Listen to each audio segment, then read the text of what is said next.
বন্ধুরা, রোজ রোজ মাছ মাংস খেতে ইচ্ছা না করলে এভাবে ডিম মুসুর ডাল দিয়ে ধোকা বানিয়ে খেয়ে দেখতে পারো। খেতে দারুণ লাগে। 2 ঘন্টা মতন মুসুর ডালগুলো জলে ভিজিয়ে রেখেছিলাম। এবার মিক্সিং জারের মধ্যে দিয়ে একটা পেস্ট তৈরি করে নিলাম। একটা বাটিতে 3টে ডিম ফাটিয়ে নিচ্ছি। এরপর একটা পেঁয়াজ কুচি করে কেটে নেব।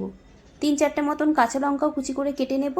এবার এই পেঁয়াজ আর কাঁচা লঙ্কা কুচিগুলোকে ডিমের মধ্যে দিয়ে দেব স্বাদ মতো নুন, দিয়ে দেবো বেটে নেওয়া মুসুর ডাল। এরপর ভালোভাবে করে সব মিশিয়ে নেব। এই রান্নাটা ভাত ও রুটি দুটোর সাথে খেতে কিন্তু দারুণ লাগে। আমি বাড়িতে বানিয়েছিলাম, বাড়ির সবাই খেয়ে ভীষণ ভালো হয়েছে বলেছে, তাই ভাবলাম তোমাদের সাথেও রেসিপিটা শেয়ার করি। এবার গ্যাস ওভেনে একটা ফ্রাইং প্যান বসিয়ে দিয়েছি। দিয়ে দিলাম কিছুটা সাদা তেল। সব দিকটা ভালো করে তেলটাকে ছড়িয়ে দিলাম। এবার তেলটা গরম হলে পরেই এই ডিম আর মুসুর ডালের ব্যাটারটাকে দিয়ে চামচ দিয়ে সব দিকটা একটু সমান করে দিয়ে দিলাম। এরপর ঢাকা দিয়ে 10 মিনিট মতন মিডিয়াম আঁচে রান্না হতে দিয়েছি। নিচটা একটু দেখে নিলাম, ভালোভাবে ভাজা হয়ে গেছে, উল্টে নিলাম। এদিকটাও ঢাকা দিয়ে একটু ভাজা হতে দেব। এরপর দেখো ঢাকাটা খুলে নিয়েছি, দুটো দিক ভালো করে ভাজা হয়ে গেছে, নামিয়ে ঠান্ডা হতে দিলাম। অন্য একটা কড়াইয়ের মধ্যে দিয়ে দিলাম সর্ষের তেল। তেল গরম হয়ে গেলে দিয়ে দিলাম ডুমো করে কেটে রাখা আলু, পেঁয়াজ কুচি। এগুলো তোমরা পরিমাণ মতন ব্যবহার করবে। নুন দিয়ে আলু আর পেঁয়াজটা ভেজে নেব। ভাজা হয়ে গেছে, দিয়ে দেবো টমেটোর টুকরো। একটা বড় সাইজের টমেটো টুকরো করে কেটে নিয়েছিলাম। কিছুটা দিলাম জল।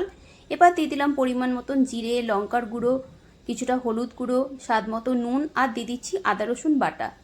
ভালোভাবে করে নেড়ে সব মিশিয়ে নেব। এবার গ্যাসের ফ্লেম মিডিয়ামে রেখে কিছুক্ষণ ঢাকা দিয়ে রাখলাম। এবার এগুলোকে দেখো আমি ধোকার মতন শেপ করে কেটে নিচ্ছি। তোমরা তোমাদের পছন্দ মতন সাইজ করে কেটে নেবে। এটা খেতে কিন্তু দারুণ লাগে। এই দেখো কতটা চওড়া হয়েছে। এগুলো ঝোলে দিলে কিন্তু আরও ফুলে যাবে। ঢাকাটা খুলে নিলাম কিছুক্ষণ পর। মশলা থেকে তেল ছেড়ে দিয়েছে আর আলুগুলোও সুসেদ্ধ হয়ে গেছে। আবার একটু নেড়েচেড়ে কষে নিলাম। এবারে দিয়ে দেবো ঝোলের জন্য পরিমাণ মতন জল। জলের পরিমাণটা একটু বেশি করেই দেবে, কেননা ধোকাগুলো জল টানবে। আবার একটু নেড়ে নিলাম। ঝোলটা ফুটতে শুরু করলে ধোকাগুলোকে দিয়ে দিলাম। এরপর খুন্তি দিয়ে ধোকাগুলোকে ঝোলের মধ্যে ডুবিয়ে দেব, যাতে ধোকাগুলো ঝোল টানতে পারে। এই রান্নাটা খেতে অসম্ভব ভালো লাগে।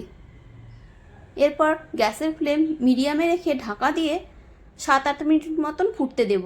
এরপর ঢাকাটা খুলে নিয়েছি। রান্নাটা কমপ্লিট। আর একটু দিয়ে দিলাম গরম মশলা পাউডার। তৈরি হয়ে গেল ধোকা।